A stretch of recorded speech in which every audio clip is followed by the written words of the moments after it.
ஏற்கனவே இவர்கிட்ட பேசிட்டு இருந்ததுனால தானே அவ்வளவு பிரச்சனை வந்துச்சு.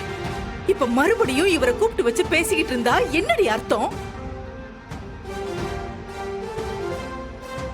நம்ம குடும்பத்து மேல அக்கறை இல்லைன்னு அர்த்தம்.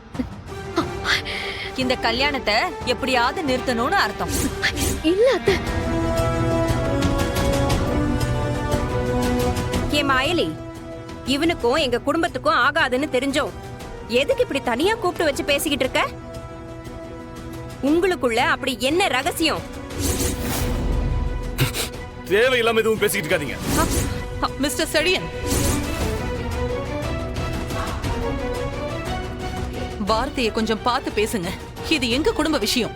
இதுல நீங்க பேசுறதுக்கு எந்த அதிகாரமும் கிடையாது. அதே மாதிரி என்ன கண்ட்ரோல் பண்ற அதிகாரமும் உனக்கு கிடையாது. இது ஏன் தம்பியோட கல்யாணம். இதுல ஏதாவது பிரச்சனைனா நான் தான் கேட்பேன். அதே மாதிரி இந்த பிரச்சனையில நானும் சம்பந்தப்பட்டிருக்கேன். அப்போ நானும் பேசதான் செய்வேன்.